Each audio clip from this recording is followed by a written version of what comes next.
morning, class 6. How are you? I am your Poonam ma'am, English teacher, and welcome you to YouTube channel PMJ class. Today my topic is lesson 5th. How beautiful is the rain? Its activities.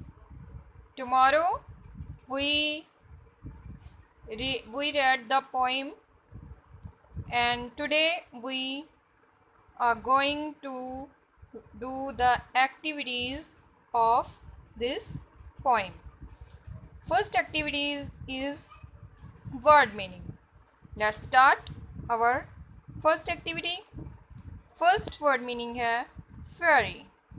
Fairy means तेज धूप, मतलब तेज धूप. Second लेन. लेन हुंदा है बेटा पतली गली.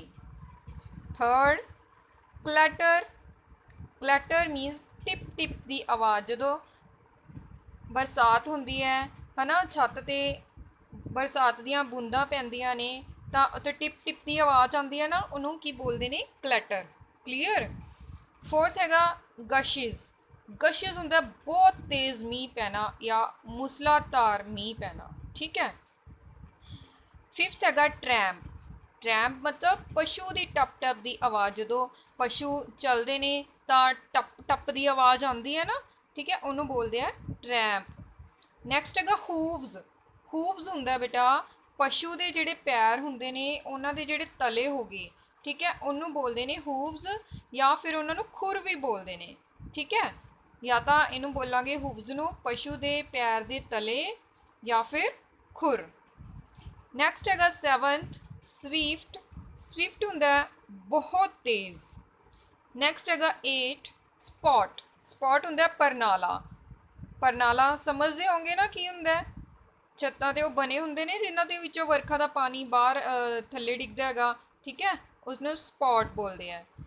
Ninth हैगा overflowing.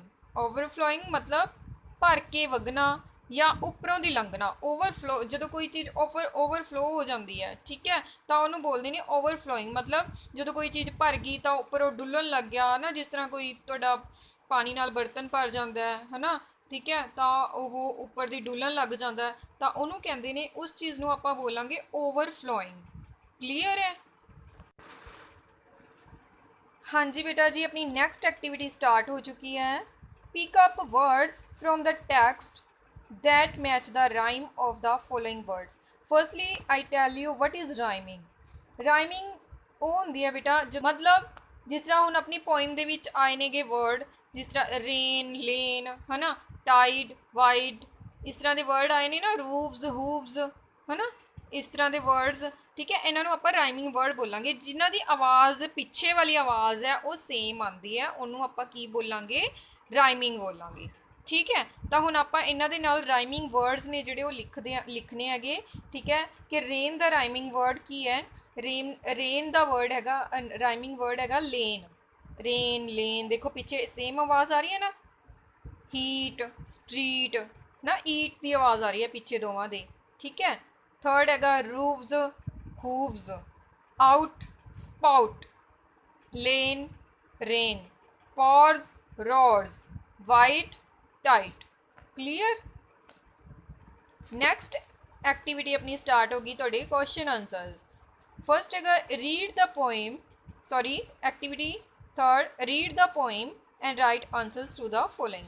कहते पोएम नू पढ़ो तो नीचे जोड़े क्वेश्चन दिते हुए हैं उन्होंने की करने आप आंसर लिखने ने. ठीक है, तो फर्स्ट क्वेश्चन की है why does the poet say that the rain is beautiful.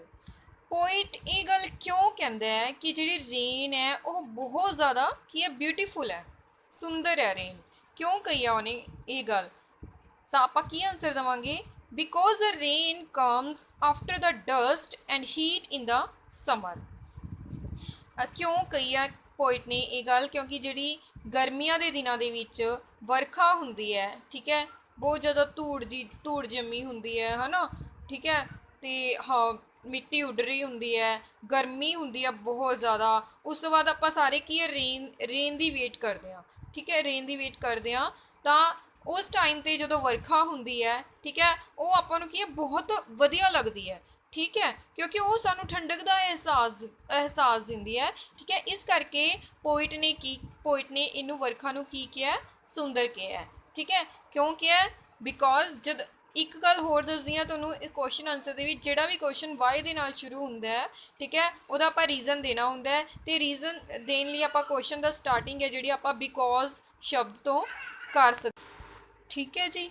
ਤੇ ਹੁਣ ਆਪਾਂ ਇਸ ਕੁਐਸਚਨ ਦਾ ਆਨਸਰ ਕਿਵੇਂ ਲਿਖਾਂਗੇ? Because the rain comes after the dust and heat in summer. Clear? Next question ਆਪਣਾ ਹੈਗਾ, which are the places where the rain falls. Places ਮਤਲਬ ਜਗ੍ਹਾ, ਵਿੱਚ ਕਿਹੜੀਆਂ, ਉਹ ਕਿਹੜੀਆਂ ਥਾਵਾਂ ਹਨ ਵੇਅਰ ਦ ਰੇਨ ਫਾਲਸ, ਮਤਲਬ ਜਿੱਥੇ ਰੇਨ ਡਿੱਗਦੀ ਹੈ, ਫਾਲਸ ਮਤਲਬ ਡਿੱਗਣਾ, ਠੀਕ ਹੈ। ਕਿਹੜੀ ਕਿਹੜੀ ਜਗ੍ਹਾ 'ਤੇ ਡਿੱਗਦੀ ਹੈ? ਪਤਾ ਹੀ ਹੈ, ਹੁਣ ਛੱਤਾਂ 'ਤੇ ਡਿੱਗਦੀ ਹੈ, ਹੈ ਨਾ, ਗਲੀਆਂ 'ਚ ਡਿੱਗਦੀ ਹੈ, ਜਦੋਂ ਮੀਂਹ ਆਉਂਦਾ ਹੈ ਤਾਂ ਠੀਕ ਹੈ, ਪਾਣੀ ਵਰਖਾ ਦਾ ਕਿੱਥੇ ਗਲੀਆਂ 'ਚ ਡਿੱਗਦਾ ਹੈ ਨਾ, ਕਿਤੇ ਹੋਰ ਛੱਤਾਂ 'ਤੇ ਡਿੱਗਦਾ ਹੈ, ਆਪਣੀਆਂ ਖਿੜਕੀਆਂ 'ਤੇ ਡਿੱਗਦਾ ਹੈ, ਠੀਕ ਹੈ ਨਾ, ਸਮਝ ਆ ਗਈ ਨਾ। ਤਾਂ ਕੀ ਲਿਖਾਂਗੇ? The rain falls in the street, ਗਲੀਆਂ, ਐਂਡ ਲੇਨਸ ਪਤਲੀ ਗਲੀਆਂ, ਓਵਰ ਦਾ ਰੂਫਸ, ਛੱਤਾਂ ਦੇ ਉੱਪਰ, ਐਂਡ ਵਿੰਡੋ ਪੇਨਸ, ਤੇ ਵਿੰਡੋਜ਼ ਦੇ ਉੱਪਰ। ਕਲੀਅਰ? ਨੈਕਸਟ ਹੈਗਾ, why does the poet repeat the first line. First line ਕਿਹੜੀ ਹੈ ਪੋਇਮ ਦੀ? How beautiful is the rain, ਇਹੀ ਹੈ ਨਾ। ਤਾਂ ਇਹ ਵਾਲੀ ਲਾਈਨ ਪੋਇਟ ਨੇ 3-4 ਵਾਰ ਰਿਪੀਟ ਕੀਤੀ ਹੈ ਪੋਇਮ ਦੇ ਵਿੱਚ, ਠੀਕ ਹੈ। ਉਹ ਕਹਿੰਦੇ ਕਿਉਂ ਕੀਤੀ ਹੈ? Why does the poet repeat the first line, ਕਿਉਂ ਰਿਪੀਟ ਕੀਤੀ ਹੈ, ਕਿਉਂ ਕੀਤੀ ਹੈ ਉਹਨੇ? ਟੂ ਮੇਕ ਅਸ ਰਿਅਲਾਈਜ਼, ਕਿਉਂਕਿ ਸਾਨੂੰ ਰਿਅਲਾਈਜ਼ ਕਰਵਾਉਣਾ ਚਾਹੁੰਦਾ ਹੈ, ਕਾਹਦਾ? ਦ ਬਿਊਟੀਫੁਲ ਇਫੈਕਟ ਆਫ ਰੇਨ, ਕਾਹਦਾ ਰਿਅਲਾਈਜ਼ ਕਰਵਾਉਣਾ ਚਾਹੁੰਦਾ ਹੈ? ਵਰਖਾ ਦਾ ਸੁੰਦਰ ਅਹਿਸਾਸ, ਠੀਕ ਹੈ, ਉਸ ਚੀਜ਼ ਦਾ ਸਾਨੂੰ ਕੀ ਹੈ, ਅਹਿਸਾਸ ਦਿਵਾਉਣਾ ਚਾਹੁੰਦਾ ਹੈਗਾ, after the dust and heat. ਤਾਂ ਇਸ ਪੂਰੀ ਲਾਈਨ ਦਾ ਮਤਲਬ ਇਹ ਬਣਦਾ ਹੈ, ਜਦੋਂ ਧੂੜ ਜੰਮੀ ਹੁੰਦੀ ਹੈ, ਮਿੱਟੀ ਉੱਡ ਰਹੀ ਹੁੰਦੀ ਹੈ, ਗਰਮੀ ਪਿਆਰੀ ਹੁੰਦੀ ਹੈ, ਹੀਟ ਗਰਮੀ ਪਿਆਰੀ ਹੁੰਦੀ ਹੈ, ਠੀਕ ਹੈ, ਬਹੁਤ ਜ਼ਿਆਦਾ, ਠੀਕ ਹੈ, ਤੇ ਉਸ ਤੋਂ ਬਾਅਦ ਜਿਹੜੀ ਵਰਖਾ ਹੁੰਦੀ ਹੈ, ਠੀਕ ਹੈ, ਉਹਦਾ ਸੁੰਦਰ ਪ੍ਰਭਾਵ ਦਾ ਕੀ ਹੈ, ਅਹਿਸਾਸ ਦਿਵਾਉਣਾ ਚਾਹੁੰਦਾ ਹੈ ਸਾਨੂੰ ਪੋਇਟ, ਇਸ ਕਰਕੇ ਉਹ ਬਾਰ-ਬਾਰ ਇਸ ਲਾਈਨ ਨੂੰ ਕੀ ਕਰਦਾ ਹੈ, ਰਿਪੀਟ ਕਰਦਾ ਹੈ। ਕਲੀਅਰ? ਚਲੋ ਹੁਣ ਨੈਕਸਟ ਕੁਐਸਚਨ ਹੈਗਾ, ਵਟ ਗਸ਼ਿਜ਼ ਐਂਡ ਸਟਰਗਲਸ ਆਊਟ, ਠੀਕ ਹੈ, ਕਿੱਥੇ ਮਤਲਬ ਕਿ ਕੀ ਚੀਜ਼ ਹੈ ਜਿਹੜੀ ਗਸ਼ਿਜ਼ ਹੁੰਦੀ ਹੈ, ਬਹੁਤ ਤੇਜ਼ ਪੈਂਦੀ ਹੈ, ਐਂਡ ਸਟਰਗਲਸ ਆਊਟ, ਤੇ ਕੀ ਹੈ, ਸਟਰਗਲ ਕਰਦੀ ਹੈ, ਕਿਹੜੀ ਚੀਜ਼ ਆ ਉਹ? ਪੋਇਮ ਦੇ ਅਕੋਰਡਿੰਗ ਕਿਹੜੀ ਚੀਜ਼ ਹੈ?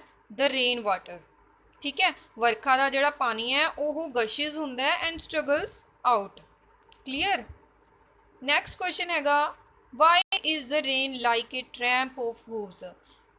ਪੋਇਟ ਪਸ਼ੂ ਦੇ ਠੱਪ ਠੱਪ ਦੀ ਜਿਹੜੀ ਆਵਾਜ਼ ਆਉਂਦੀ ਹੈ, ਠੀਕ ਹੈ, ਉਹ ਉਸ ਤਰ੍ਹਾਂ ਦੀ ਕਿਉਂ ਹੈ? ਕਿਉਂ ਹੈ ਉਸ ਤਰ੍ਹਾਂ ਦੀ, ਠੀਕ ਹੈ, ਕਿਉਂ ਹੈ? Because it makes loud sound like that, ਕਿਉਂਕਿ ਜਿਸ ਤਰ੍ਹਾਂ ਪਸ਼ੂ ਟੱਪ ਟੱਪ ਦੀ ਆਵਾਜ਼ ਬੜੀ ਤੇਜ਼ ਕਰਦਾ ਹੈ, ਠੀਕ ਹੈ, ਟੱਪ ਟੱਪ ਦੀ ਜਿਹੜੀ ਪਸ਼ੂ ਦੀ ਆਵਾਜ਼ ਚੱਲਣ ਦੀ ਆਉਂਦੀ ਹੈ, ਪਸ਼ੂ ਦੇ ਚੱਲਣ ਦੀ ਆਵਾਜ਼ ਆਉਂਦੀ ਹੈ ਟੱਪ ਟੱਪ ਦੀ, ਉਹ ਕੀ ਹੈ, ਬੜੀ ਤੇਜ਼ ਆਉਂਦੀ ਹੈ, ਤੇ ਵਰਖਾ ਵੀ ਕੀ ਹੈ, ਉਸੇ ਤਰ੍ਹਾਂ ਹੀ ਆਵਾਜ਼ ਕਰਦੀ ਹੈ ਜਦੋਂ ਪੈਂਦੀ ਹੈ, ਠੀਕ ਹੈ। ਇਸ ਕਰਕੇ rain is like a tramp of hooves, ਠੀਕ ਹੈ। ਤਾਂ ਕੀ ਲਿਖਾਂਗੇ?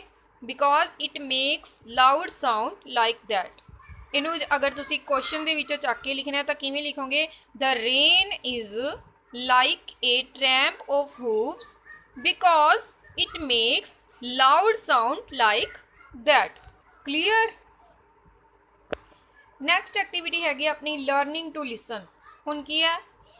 ਲਿਸਨ ਕਰਨਾ, ਤੁਸੀਂ ਸੁਣਨਾ ਹੈ। Clear? The teacher will read the following passage once. Teacher ਕੀ ਕਰੇਗਾ? ਇਸ ਨੀਚੇ ਦਿੱਤੇ ਹੋਏ ਪੈਰੇ ਨੂੰ ਇੱਕ ਵਾਰੀ ਬੋਲੇਗਾ, ਪੜ੍ਹੇਗਾ। Students must complete the following blanks. ਤੇ ਸਟੂਡੈਂਟਸ ਕੀ ਕਰਨਗੇ? ਇਹ ਖਾਲੀ ਥਾਵਾਂ ਨੇ ਜਿਹੜੀਆਂ ਉਹ ਫਿਲ ਕਰਨਗੇ। Clear? Then I start to read.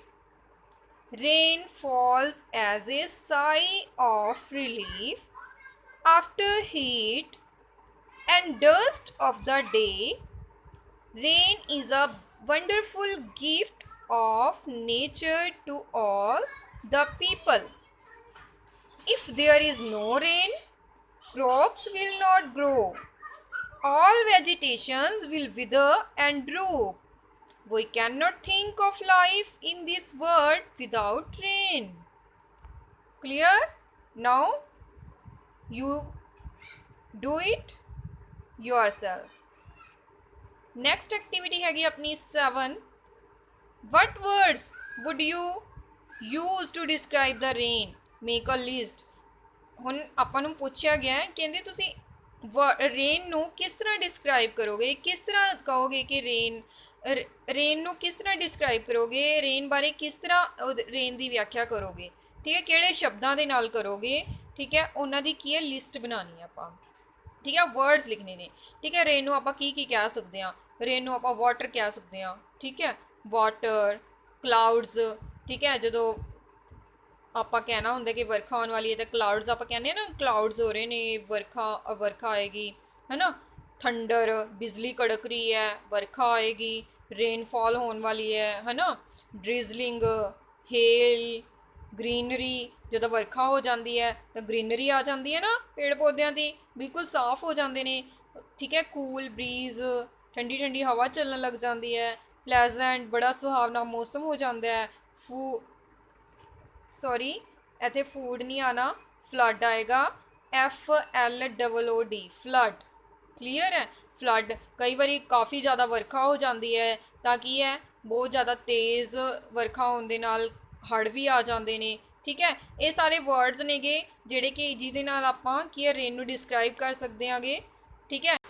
Now students, ਇਸ ਦੇ ਨਾਲ ਹੀ ਐਕਟੀਵਿਟੀ 7 ਦੇ ਨਾਲ ਹੀ ਆਪਣੀਆਂ ਇਸ ਲੈਸਨ ਦੀਆਂ ਜਿਹੜੀਆਂ ਪੋਇਮ ਦੇ ਨਾਲ ਰਿਲੇਟਡ ਐਕਟੀਵਿਟੀज़ ਨੇ ਉਹ ख़त्म ਹੋ ਚੁੱਕੀਆਂ ਨੇ, ਠੀਕ ਹੈ। ਵੀ all activities have done in this video, ठीक है, and now you do all these activities on your notebook. I hope you enjoy the activities with me.